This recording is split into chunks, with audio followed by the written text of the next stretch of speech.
Hey son. What's up, man? Well, he like, man. You alright?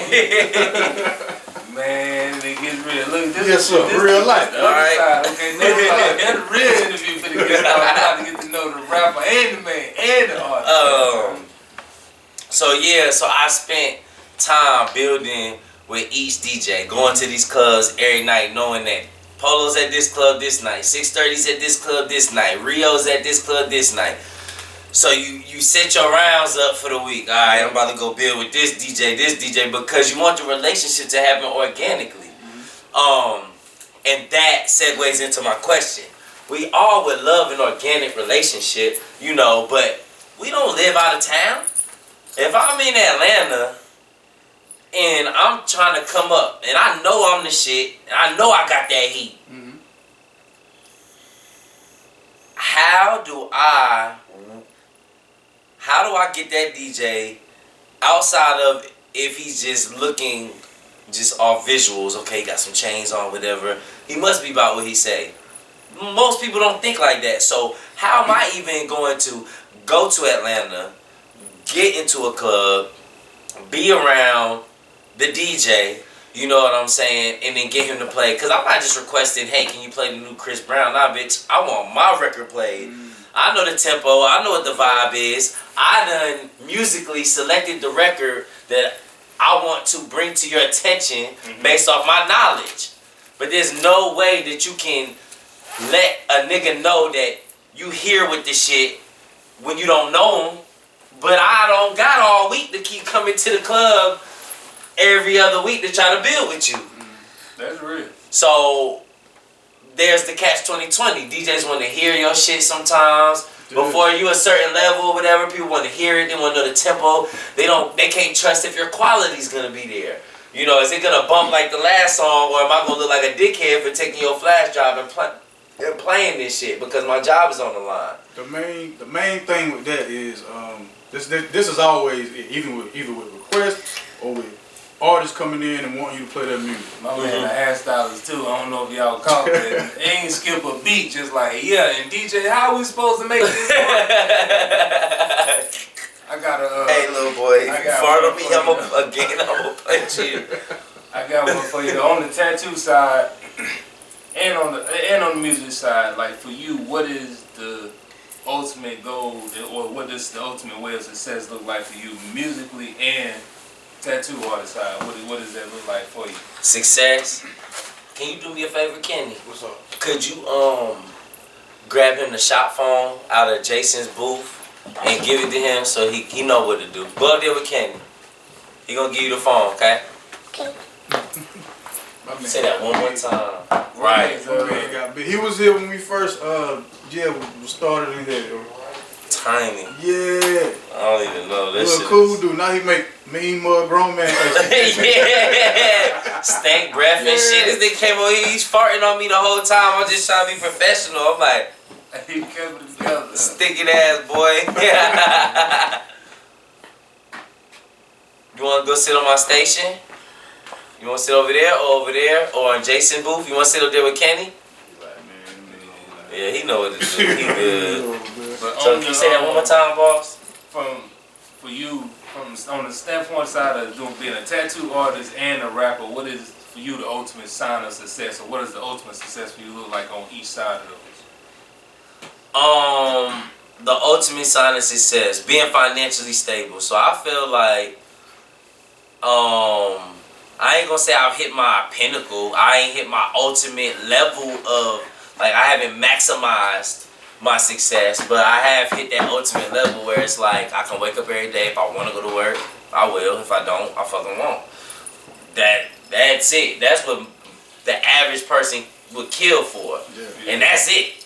Close the He's a whole grown man now. I'm telling you, that shit is crazy, bro. Oh man. So that's what it is for me. Hey, go upstairs in Jason's booth in the blue room. So outside of that, musically, artists, go in Jason's room. Go over there. Outside of that, musically, I would love. Okay, you know how a lot of people say, "I just want the money, fuck the fame." Mm-hmm. Right. I'll be completely honest. I want all that shit. Facts. I want all that shit, dog. Everybody say that shit, man. Fuck it. But I look at it, bro. That shit is twofold, dog. I want both, dog. Yeah. Fuck that, cause I don't want. Yeah, I want to be secure to be able to, like, yo, I can, like you said, go to work whenever I want to, family, everybody taken care of. But when I walk outside my door, I want to be known for something. You motherfuckers know me for something. And for me, it's, you motherfuckers know me for tearing asses up on that motherfucking stage. For entertainment, you know, it's like when you walk outside, oh, I'm one of the hottest motherfuckers out here in this rap game. Yeah, I'm successful. You do all that other shit behind the door. When you walk outside the door, bro, yeah, I'm one of the hottest motherfucking DJs around this motherfucker. Yeah, I want you to know me for that. And I got this motherfucking shit back in the proof. And I feel like it would be a lot more easier to play a background level, because let's be real, there's, I want to say, hundreds of thousands of artists that we don't know that make a full-fledged living. So to answer your question, that's success. Yeah. Being able to get in the motherfucking studio and make a whole living, that's success. But, like I said, you want the dressing, the notoriety. Yeah, because if you take everything else I do in my life away, I'm man enough to say I'm not making a living off of music. I make money off my music, but would my bills be paid off music? Fuck no.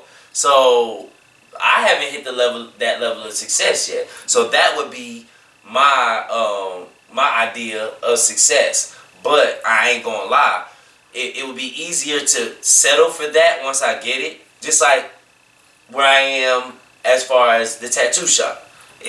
I could stop and just focus on business, building my artist, my brand, get a loan, let's work on another location, but that's not where my head is at. I want to fucking do music. And it's when you like nice, when you know that you got that shit, it's hard just to fucking settle and just be like, alright, cool, I'm making a little bit of money off this shit and I'm happy. Nah, the same way I play this music and I get these comments from people, if that was times, you know, the mass majority, I'd be one of the top celebrities with the type of comments or the type of feelings that my music portray and things like that. So I feel like that shit needs to be heard. That shit needs to be known. It is a fucking shame if my shit don't fucking get out there. So that leads me to another question I have for you. As far as the music go, what is that? What is something that's like? Well, what do you need to get to? What you saying? What you think is stopping you from going to the next level? Marketing. The marketing and distribution. Cause let's be real, man. Anybody can fucking distribute their music on TuneCore. I even have an account with the record label, Empire Distribution. I have my own channel. Shout out to my brother Waleed, you know what I'm saying? He put me onto that a couple years ago. So I have the platform where I can sign into Empire. I can do my mixtapes, I can do my music, whatever. I can distribute it through the company. But what a lot of people don't understand what distribution is, distribution just means like this. I'm gonna take your CD, like I got a box of your CDs, I'm gonna go to Walmart and distribute it. Yeah.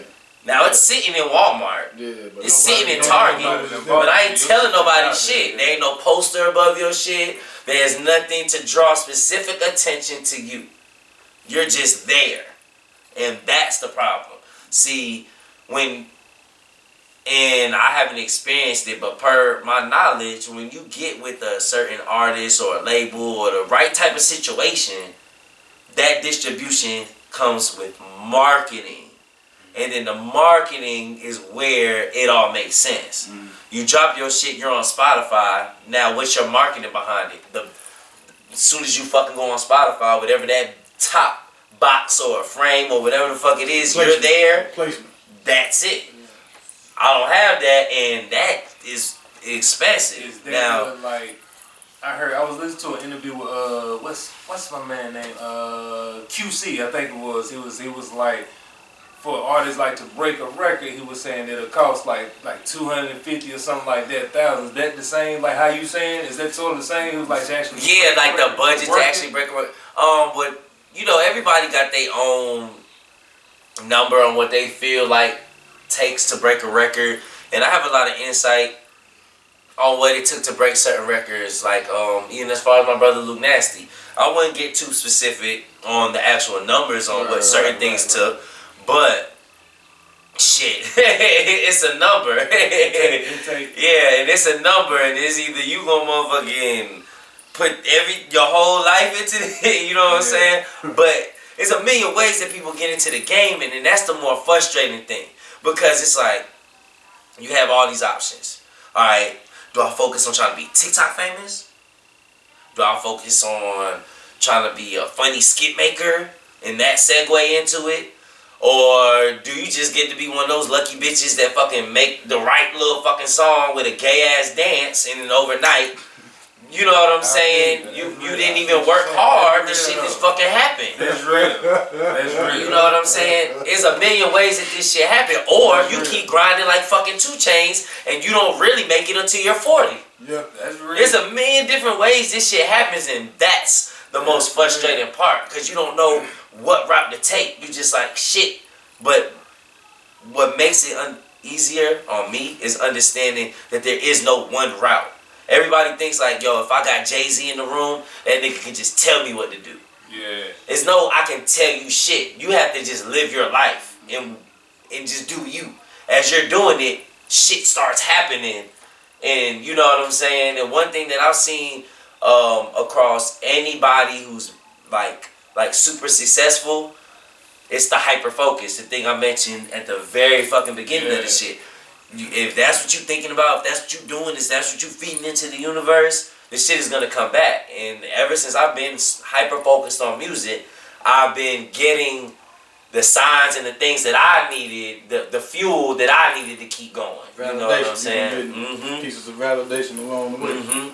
A minute ago, you mentioned a song about domestic abuse that you have with a gentleman from South Africa. South Africa. And that was gonna segue me into the some of the vulnerability you got on this. I keep saying it wrong. I tap plus I rap. Plus I rap. I think I said I rap plus I tap. Yeah. I tap plus I rap. Yeah. 5 and 3, right? So paranoid, no love, and start with a D. Depression. Yeah. Those 3 songs. I didn't see those coming, my G. I didn't see those coming. Those were left field. And the reason I say that is because Volume 1 and Volume 2, it was both of those are more like an introduction, right? It's like, this is who I am, this is what I do. I get money. Yeah, it was real rah-rah. Yeah, I get money, I have a good time, your lady mine. A million sex songs. Yeah. The usual. I'm like, I see him on the weekends, so we be in the same places on the weekends, so I mean, he's not lying. Cause another thing about TatMan is, you know, he got real what I like to call low body count rap. He don't kill a lot of people in his shit. Oh, you don't? No, he's not a murderer in his songs. So, you know, I'm a fan. If whatever you really making music, you're not killing people just for no reason. Hey, I can listen. It's easy on the ears. But those 3 songs, man, those made me wonder, like, yo, what type of space? You know what I'm saying? I went into a whole little bubble, because like shit. If you watch the BMF series. Look, we go back to that. We were talking about that earlier. Fucking amazing. You just see how everything plays out from deep ass angles. And the thing is, if you look at anybody good in the streets, like Meech and his brother, if you look at me, right? We're so focused on the next business venture, how to get money in the team's pockets. A lot of times, you overlook the snake that's there. You think you got everybody in position, like the girl he got on his team. Right. He think everybody's in position. He don't really trust her. And you know, I had niggas that was in certain positions, and I didn't really trust them like that. But the whatever level of trust you do get those motherfuckers, it be just enough for them to either take you out, or take your place. You know what I'm saying? Or get what you got. You know, whatever their ultimate goal is. But when you're focused on what you're doing, sometimes it's hard to see the bigger picture.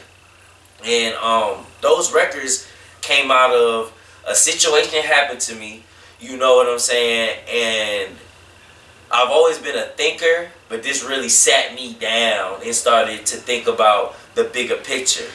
What signs did I see before this shit happened that told me I shouldn't have even kept dealing with a motherfucker like that? But against my better judgment, I want the money. This motherfucker gonna make this shake, or if I got a problem with this motherfucker, this, whatever, this nigga that's gonna handle this shit or whatever, and eventually you can't control people. Right. You can't control if you're good to them and they still decide to try to shit on you. Right. You can't control none of those aspects, which is a big reason why I never really even got deep when it come to the strong shit. You know what I'm saying? Without saying too much. Yeah. I did means to an end, and that was the end of it because I knew what that entailed. I'm not willing to kill a nigga because he stole material from me. I'm not about to kill you because you stole some fucking work. You know what I'm saying? But I have to kill you because you fucking stole my life at the same time. I'm not putting my life in something like that, which also makes it come up a lot harder. If I was still willing to do a lot of this shit that I was doing years ago, the financial freedom would be way more than what it is now. And that's an ever constant battle. You know what I'm saying? You want to do music, but it costs so much fucking money to make yourself relevant, especially today. Yeah. It's not like what it was. You can't bump into a nigga and a nigga see your talent, now you're in the artist development section, or they cut that part out. All this shit is done. This nigga, either you got your own wave, you got something we can piggyback off of, or you don't. Or you just willing to do whatever we tell you. But even then, you had to have done something to get to them even having that conversation with you. Go viral. And that's luck. Or a lot of financial backing. There's no other way really around it. You gotta already have your shit going now. Like, you got to be a star already now. Yeah. I watched interviews. I watched what the old niggas have to say. Is not the way. You can't just go to fucking Def Jam. Yeah. And say, hey, yo, I'm TatMan. I like the... It don't work like that. Let me ask you this. Now, that clarity that you just spoke about, did that come pre-garage door opener or post garage door opener? Post garage door opener. Post. Facts. Post. I learned a lot of shit on this shit, bro. But those 3 records specifically came at a time where niggas try to turn on me. They try to take me for everything I got. I got the scars all over my face, you know what I'm saying, to show, you know what I'm saying, what happened. And I really had to fall back. I closed my business for like 2 months. And just fell back. I had my soldiers. They was goddamn making shit shake and keeping everything going where I needed shit going while I was playing the field and just figuring shit out. And in the midst of figuring all those things out, I decided, shit, point blank period, just like anybody else that becomes great, I'm going to stand on my shit, period. And that's what the fuck it is. I gotta make myself bigger, better, greater. Got in the gym, put the cigarettes down, motherfucking start getting right. So you're never gonna catch me slipping like that ever again. Rebirth of some sort. And nobody got nothing, which is why I'm still here today. Yeah. The situation that happened, I got the fuck out of it. Niggas ain't get shit. They was left with their dick in their hand, and I still had my money in the other. You feel me? Like, and so it ultimately came down to a decision. You know what I'm saying? I said, shit, I ain't running from nobody. So I'm going to stay in my fort. I'm going to hold my shit down. And that's where we at with it today. For sure. When you do those records like that, where you going real deep and personal, is them... Every record is deep and personal. I freestyle. I don't write. I drink. I get in that booth. I smoke my blunts. And I just let reality take over. That's your whole creative process? That's my whole creative process. No cap. I can't even make it up. I let the beat take me. If I don't like the beat, I'm not gonna force it. But once the beat hit me, it's like alright, that's it. And then that's all of 20 seconds. I know what's up. How you know when you got one? Like when you like. I don't know. It's just I feel it. It's something sonically that I hear, that I feel when I hear that right beat, and then it's just off to the races. And I've gotten better with it to the point where people think that I have one person doing my sound. Like, who makes your beats? Like, as a collective. There's no collective. So I go all through all different people's shit and find beats that fit what I got going on. My main source, I love SoundClick.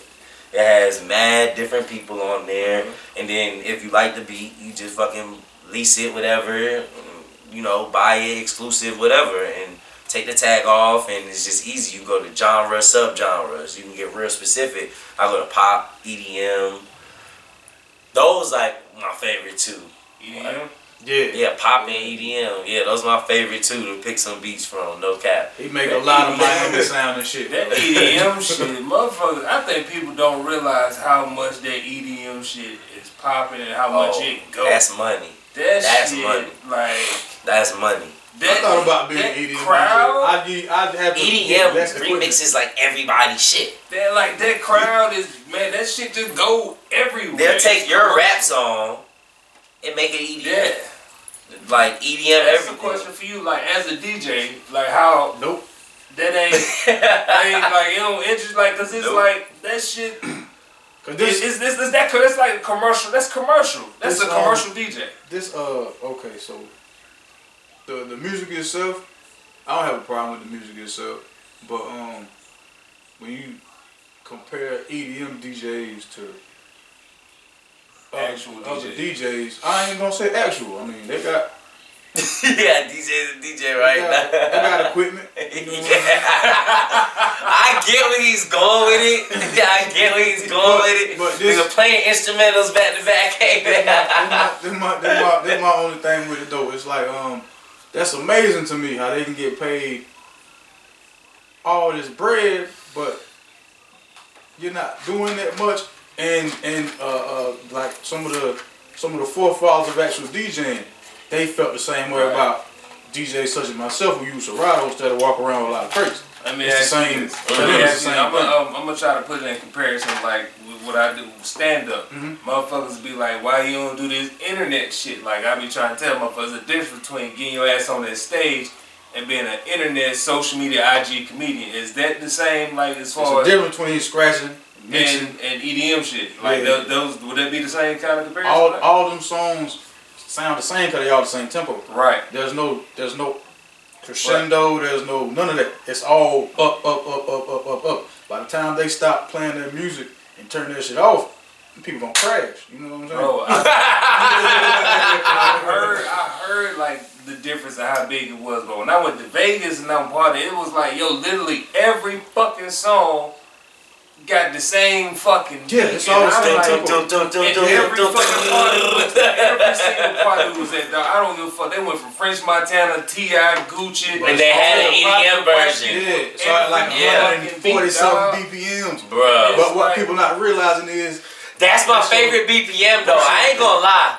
140 in the 140s. That's my favorite BPM. That shit but that's I get it because they keep the party for parties. It's cool for a certain segment of a function. Now, from the time you walk in to the time you leave, your heartbeat is going 140. Like you said, it depends on the function. Now, if you have one of them glow parties, a rave or something, what's up, buddy? It's not dancing involved. It's just moving. You okay? What's wrong? That's fine. Just lower the phone a little bit, okay? My man. That's the third one. It's gonna be best. It's gonna be super fun. Well, yeah, man. Give it here. They're doing great. They're doing great. You know what I mean? I actually like because some of them are really good producers. Like Skrillex makes great music. Nice songs. What's the Skrillex song I like and I just go sit over there, artist. Can't even think of it at the moment. Him, I like Major Lazer a lot. You can put my stuff on the floor. I know Major Lazer group. I don't know if any one of the people DJs. I know they like Lean On, shit like that. Like, it's cool. They push buttons. There are no actual turn. You know what I'm saying? Like I said, they got equipment. But that right there, and then when the crowd going crazy, notice all they doing is this the whole time. Yeah. Your hands ain't even on the goddamn. The older dance moves you really been doing. If all you doing is the Jersey Shore and you getting paid like millions of dollars, like damn, maybe I'm in the wrong thing, but nah, cause I like this. I grew up doing this. I want to learn how to do this. This was what I like. Everything they're doing starts off with this. You know what I'm saying? So, yeah, that's what I'm at with it. No disrespect and no shots to them or none of that, but you know, we ain't the same. Yeah, we ain't the same. It's different levels. It's different sides. It just ain't my thing, man. You heard me, artist. I feel you on that, though. Yeah. So look, man. I see you doing a song with Luke Nasty, Course Mills, Juice. Got a joint with P Wonder that I like on this one. Who else from the Carolinas do you want to collab with? I did a couple of new ones. Artist is over there, rock. I did a song, Artist. Lower that, go in the studio. I just did a song with, you can leave the door open. I just did a song with Wu 2 Times. Okay, Winston-Salem, alright. That's on our Tap Us Alright 4. I did a song with DJ Issa, Artist. Nella Harem, if you haven't heard of him, he signed a young white boy. Okay. His voice. Yeah, he nice, bro. He nice. Me and him did a record that's on the project called Addicted, and that's a smash hit. It's a smash hit. What's his name? What was his name? Nella Harem. Nella Harem. Yup. White woman. Yup. And we we got the pop. I think we did a pop. We did a pop beat. Yup. You read I couldn't remember the melody that you were using on the song. That's an older joint. An older pop, like top 40 song. I couldn't remember the. You talking about in Paranoid? And I was like, yeah. That's from something else. Yeah, there's a whole song with that same melody. I couldn't remember which one it was though. Cause when I heard it, I was like, this he know a little bit. Yeah, I think I know what you're talking about. Where the shit is like yeah, it's the same. Yeah, I bet you soon as it's over, I'll figure out what it is. When it's over, I'll figure out what it is. Yeah, I can't put my finger on it. Yeah, that's something. But yeah, I will find the motherfucking sample. If I hear a beat or something like that, I'm like, oh, that's motherfucking whatever. Yeah, people be trying me with that shit all the time. I try to be better. I'm gonna figure it out. Hey, what are the two? Well, not two, but what are the similarities between being a tattoo artist and rap?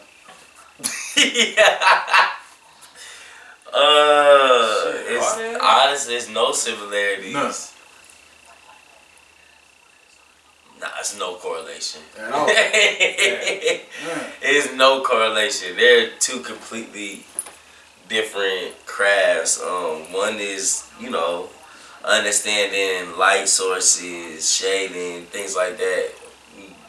Music is words, verbalization, style, flow. I don't think there's any correlation. There's not different styles of tattooing. I mean, there's different styles of tattooing, but I don't think that makes a correlation to music. I mean, there's different styles of music. There's just fucking different brands of milk. But it don't mean they got anything in common. I don't think they had no correlation. But I just don't waste my time doing anything that I don't think I'm good at. I feel like it's just a waste of time. It's gonna get you nowhere ultimately. If you can't singing for the next 10 years ain't gonna change it. You ain't. Is it the same with tats, or you the same with tat? No, but see, because I don't think that either one is something that can't be taught. It's just about how serious you want to take the shit. You know what I'm saying? I feel like I mean, at the very least with tattoos, you could teach a motherfucker to like trace certain things. They might not understand. Just because you can print out some words and train the motherfucker to be able to fill those words in black and get that done, don't mean you can teach them how to do somebody's face. Mm-hmm. So there's certain things that can be taught, just like musically. I can drop all the jewels. I can give you every bit of knowledge that I have, but it's not gonna make you me. Whatever makes you you is just that's unteachable. So that's the similarity.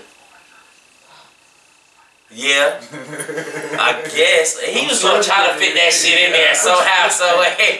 You did all this. You just said somehow, some way. Just like music, you did. Every artist will develop their own style. There we go. That's the only similarity. Okay. I'll give you that. I'll give you that.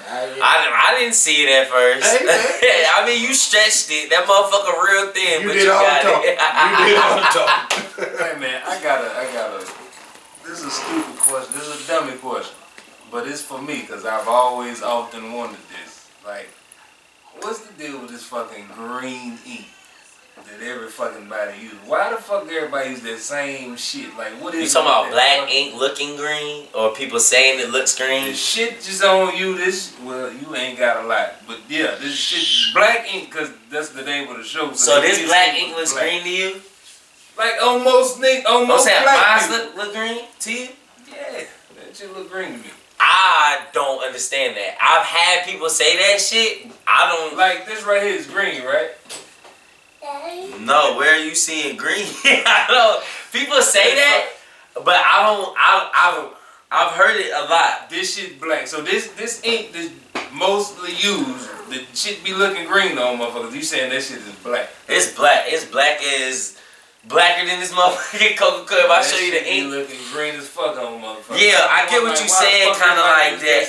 Yeah, like when it's light or something. Use that same. No, it's not. It's just the human. I mean, the human process. I guess that's all I can say. You know what I'm saying? Really, it's just optical illusion. Yeah, so to speak. An improperly done tattoo, you'll see more of that green when like the lines are blown out and stuff. Like blown out lines would be like say you got like a regular line, like you take a pencil, you draw on a straight line, but then say like if you dug the pencil into the paper, where it would get fat, right? So a blown out line is that, and then it like splashes out a little bit of ink that doesn't make it to the top of the skin, and that gives that green look. Okay. You know what I'm saying? So like if you have but and then the lower quality inks. Because if you look at like a tribal that I've done on somebody or something, like even all these, I haven't got tattooed in like since before my son was born. He's 4. I haven't got a tattoo. All my shit is old, but if you look at the work that I'm putting on other people, when I do my solid blacks and stuff, there's no misconstrued for green. And that was a lot more of a bigger thing in the past, but I think like they changed up the ink qualities and stuff like that. Yeah, I don't know, but I hear that a lot. A lot of people say that shit. But think about who you see them on. It don't be no 5-star tattoo that you seen come out of goddamn. It be somebody at the hotel room. It be some niggas. Yeah, it don't be no good shit. It don't be no good shit. We're not tattoo shame around here. Have you ever tattooed yourself? Yeah, I did a lot of my shit. Like I did my hand, all this, all up here. I done tattoos on my chest. Yeah, I did a lot of my tattoos, but that's pretty much it. Right-handed and just trying to learn, but I never really wanted to like completely fuck my skin up, so I didn't fucking just go crazy, fucking tatting everything. But yeah, I got some on my leg that I did starting off, so yeah, I tatted myself. I'm just not with the whole tattoo shit no more. I ain't gonna lie. Next time I go get a motherfucking tattoo, I'll probably be a pill, putting some numbing shit on here. Oh wait, so you go with the numb green? No, it wasn't invented when. I'm saying, will you fuck with it? Will I? For sure. I would definitely fuck with that shit because I don't got time, bro. One memory I have from all tattoos is you're excited to get started, and then somewhere a couple hours in, that shit feels like fucking torture, and you regretting that you even started the shit. So nah, when I'm putting the number shit on there for an hour, and then I'm popping me a pill within 30 minutes of that. Damn. And I want to be like, all the way back. Wake me up. That's one reason why I've never got one, bro. That shit hurt, but I know. Not everywhere. Yeah. It's just what I have left. It's like I did all the pussy spots. I did my top arm. I did. This is sensitive. I did my outsides. Now the shit that's gonna hurt. This. I got my fucking chest going down to here. All this shit done. Nothing left but pain, and I don't want to do it. I don't look forward to it, but I'm gonna do it for the brand though. I was really thinking I need to get a big ass tattoo on my neck because I'm fucking TatMan. So I'm gonna get like a big ass tattoo machine on my neck. But yeah, I'm gonna be fucked up when I go get that shit. No cap. I ain't gonna be drinking or nothing because I don't want to bleed. But anything to desensitize that pain. Well, drinking it'll make you. Your blood thinner, so it thins your blood. Bleed quicker. Yeah. It'll look much scarier than what it actually is. Than what it actually is. Yeah, I'll be tatting you and blood just be dripping out. And honestly, when the blood comes out, by law, some of the ink is coming out. So the tattoo won't even heal the same if you super drunk. Yeah, I found that out when I first went to go get one. I didn't drink, but I was asking them like people normally come. Yeah, it's on the drunk. paperwork. Yeah. You can't drink. You can't come in with fucked up skin. I've seen motherfuckers like taking shots and shit while being tatted and stuff. So there's a difference in it. I'm not saying you can't do it. I even have some client like I got clients that become personal friends. Yeah. And some of them when they like to come in and get tattooed, they like to sip a little bit, whatever. It's fine. I'm not saying it's guaranteed it's over for your tattoo if you drink a sip of liquor. No, I'm not saying that, but you're not about to sit there and have no party and yeah, like how we just drank this, like how we all, I think all of us drank a cup before we even got started, right? That cup, that would be it. Okay, gotcha. Okay. Anything more, you'd be allowed to be. Yeah, because even that, you drink that and then chill before you got your tattoo started. You wouldn't just drink that shit and then hop right in the chair though. You know what I mean? You wouldn't want to.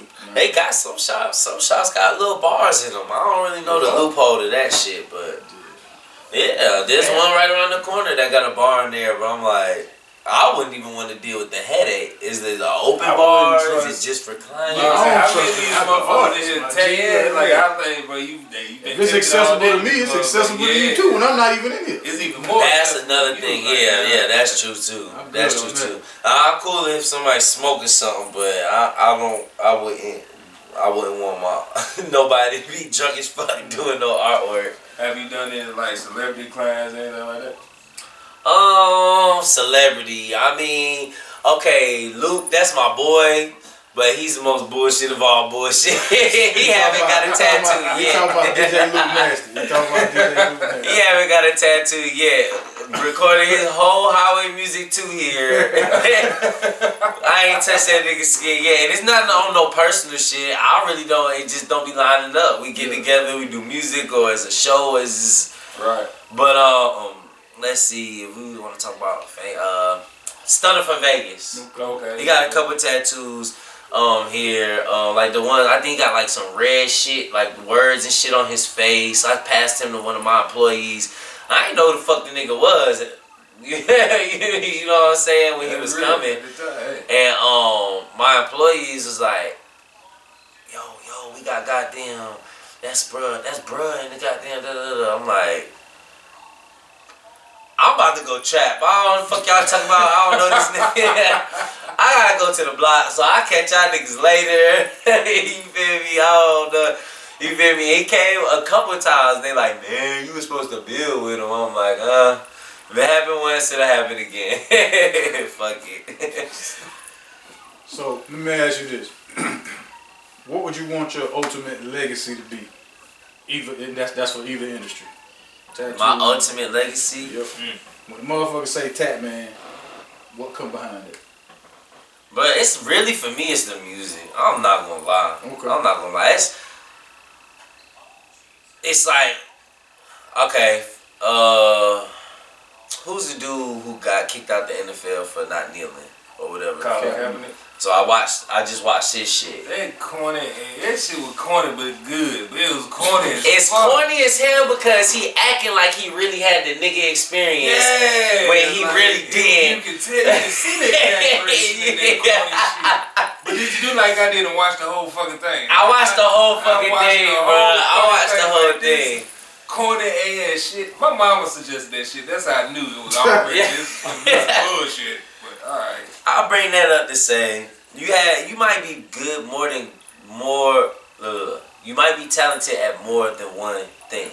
Allen Iverson, he played football. He was nice as fuck at football and basketball, but ultimately he knew he was better at basketball. That's what he knew would goddamn get him to where the fuck he wanted to be. And that's how I feel about music. It's like, I'm good at tattoos too. I can hyper focus on tattoos the same way I chose to hyper focus on music. And be like, alright, I'm gonna get back to drawing all the fucking time. I'm gonna fucking study behind this person, that person, and do all this artistic shit to make myself grow. And when you grow artistically by law, you make more money doing tattoos because now my rates is going up. Right. That could be my route, but it's not what I want, honestly. My aspirations have transpired over to, like, I know that when it comes to this music shit, is okay. You got a world famous tattoo artist. I know if you sit me next to that nigga right now today, he's going to shit on me artistically. I'm a great artist, but we're talking world renowned. A lot of people will make jokes and stuff. I'm talking about a motherfucker you can't even afford to book with this motherfucker. He's booked for the next 2 years. You're not trying to pay what he's trying to pay, and you don't have the patience to wait for this nigga. That type of nigga. But you sit me next to that same equivalence of person musically, and that, I don't feel that same way. I'm gonna get in that motherfucking booth, and nigga, worst case scenario, I'm giving you a run for your motherfucking money if I don't shit on you. You know what I'm saying? So, let me. So you saying, I'm just gonna use for example, the first nigga they had for the show, Black Ink, the bald head nigga. Caesar. Since you beside him, you might feel a little like this man got me, but since you beside Lil Wayne and you like, okay, no. I'm gonna give you a better example. Cause I'll be realistic. Caesar was a bad comparison, but you're not a tattoo artist. Yeah, no, I'm just using. I was saying that like Nico Hurtado. If y'all Google him, Bob Terrell. These are world-renowned artists. Caesar just got a show. You can't show me a tattoo that this nigga do. You know what I'm saying? But I get your point. So to answer your question, yes. This leads to another question I got. That's another question I got. Is Caesar your EDM DJ? Yes. He would have to be the EDM, in my opinion. He would have to be the EDM DJ. Okay. Yeah, no. But yes, to answer your question, if I was next to somebody of that type of stature when it comes to tattoos, yeah, I would be more nervous, more humble, just like, yo, what can I learn? How do you get this shit to look like this? Because I tried it and it don't look like that. Like kid in the candy store. Right. But musically, it's like, nah, just play that beat, homie. Tell me what the concept is, and I'm gonna walk that bitch. Period. Do the artists gotta be like more well-renowned? Is it like you just saying? Like, what would determine, other than well-renowned, for you to be like, alright, this motherfucker got something on me. Like, what else is it? Just pure artistic ability. Like, I know a guy, the dude that I'm gonna get my neck done. I wasn't just joking about that. And the dude that's gonna do it, he's not world renowned. He's right in Winston. There's a dude named Jacob Hill. I met him when I used to gamble and shit like that. What makes me choose him as the artist? He's fucking phenomenal. He's not famous, but that's my point. You can be fucking world famous quality and still not be famous in this industry. But he's one that you'd be like, nah, he kind of got me. But if in the booth, nah, hey, like Jacob Hill, he's not world renowned, but I would willingly be humble and sit down, chill at his shop, watch what he's doing, take pointers and tips because he's nice as fuck. You know what I'm saying? And I would do that in any industry.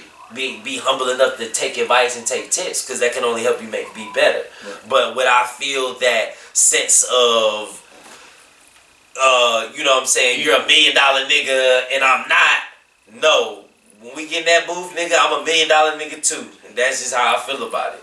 Okay. For sure. Matt, you got anything before we close out? I want to get these council questions. Alright, I got one last question. It's just twofold from the tattoo side and the rapping side. It'd be, for a tattoo artist, what would you, up and coming artists who looking to do what you've done, grow in the tattooing, have their own spot, and then for somebody starting out as music, what's your advice for them?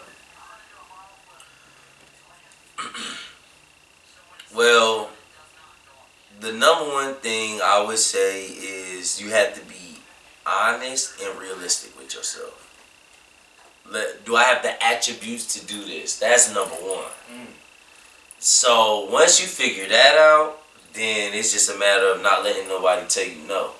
And just keep staying focused, be willing to take the good with the bad. What would 3 of those attributes be? I ain't never heard nobody get. That's a hell of a shit you said.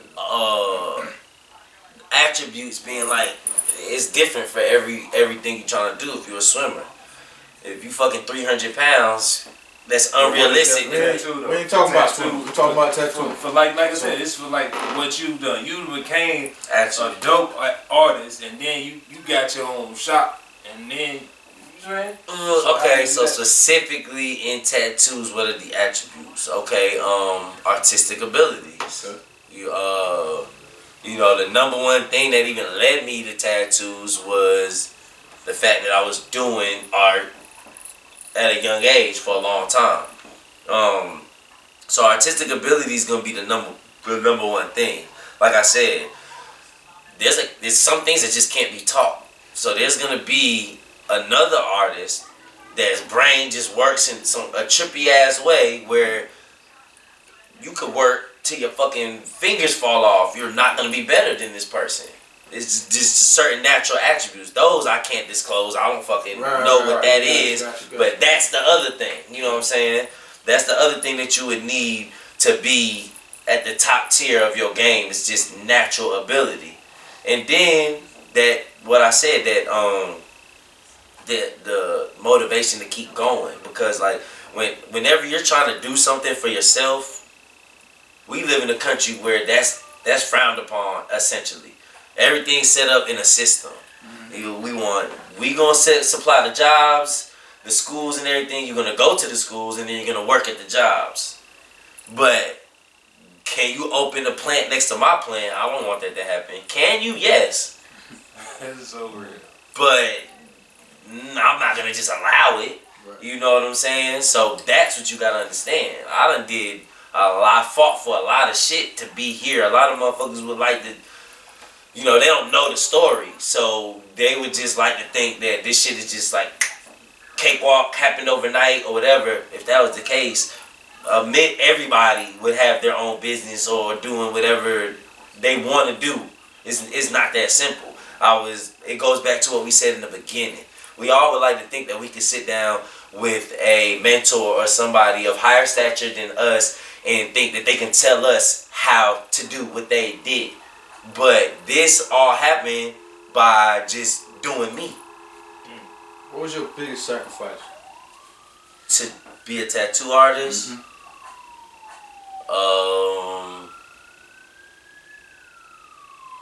My freedom.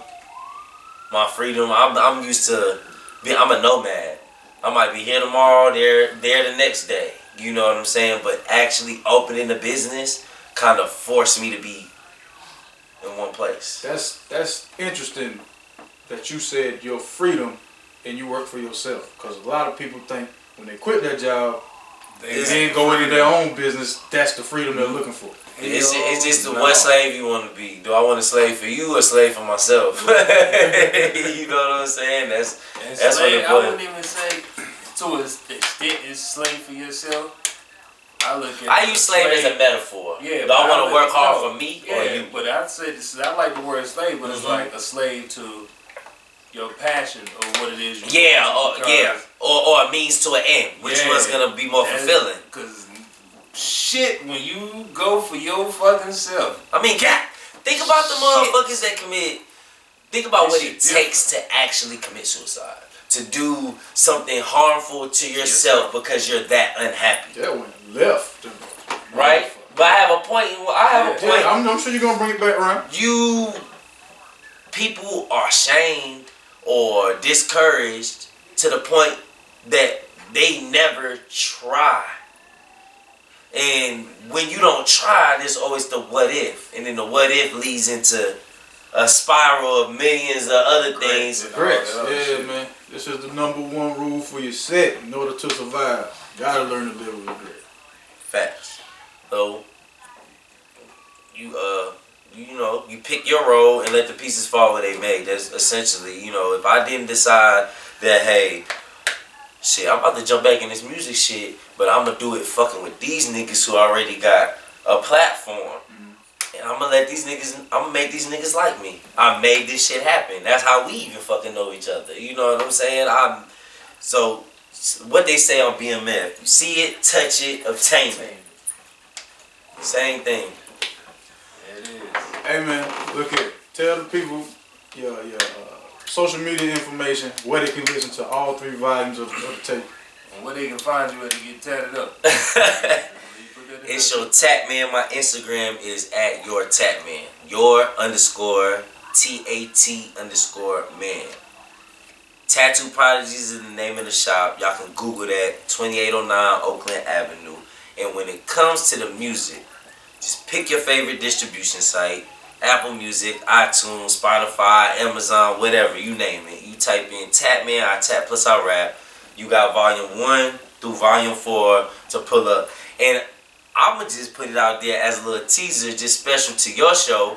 And when you chop this shit up and you add it into the, give me this specific clip. The tape is out now. I put it out for distribution to drop on my birthday. They fucked up. I ain't got the link out there, but if y'all really fuck with me and y'all really a fan of what's going on, go ahead and go on iTunes. Anyway, it's out there.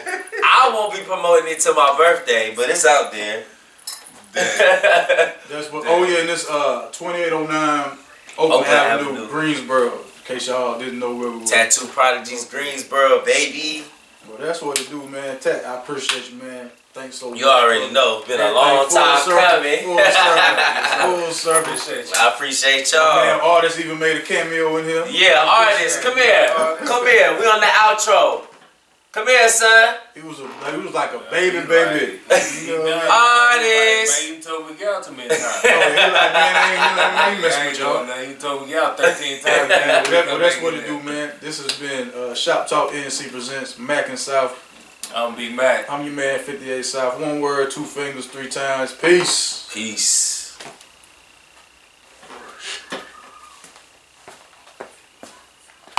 Wow.